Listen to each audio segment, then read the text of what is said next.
जय जवान जय किसान. तर आज आपण अशा विद्यार्थ्याला भेटण्यासाठी आलो ज्या माणसानं ग्रामीण भागातून जिल्हा परिषद शाळेमधून आज वाशिम सारख्या नवोदय विद्यालयात किती क्रमांक 52व्या क्रमांकावर यश गौरव प्राप्त केलं आणि आज 3 तारखेला तिथं त्याला जायचं आहे.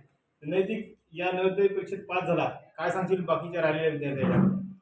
तर मित्रांनो, मी 14 तास नवोदयमध्ये प्रवेश होण्यासाठी प्रयत्न केला.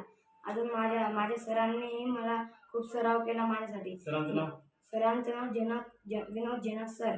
त्याच्यासाठी मी बुद्धिमत्ताच्या 40 आकृत्या सोडवल्या. अजून मराठीचे 20, अजून गणिताचे 20 प्रश्न सोडवले. त्याच्यामध्ये माझ्या सरांचं खूप श्रेय आहे, माझ्या मम्मी पप्पाचं पण. आणि मित्रांनो, एक विचार करण्यासारखी गोष्ट आहे की अगदी ग्रामीण भागातला विद्यार्थी जर ग्रामीण भागातून येत असेल तर काही गरज नाही चांगल्या शाळांनी ॲडमिशन घ्यायची.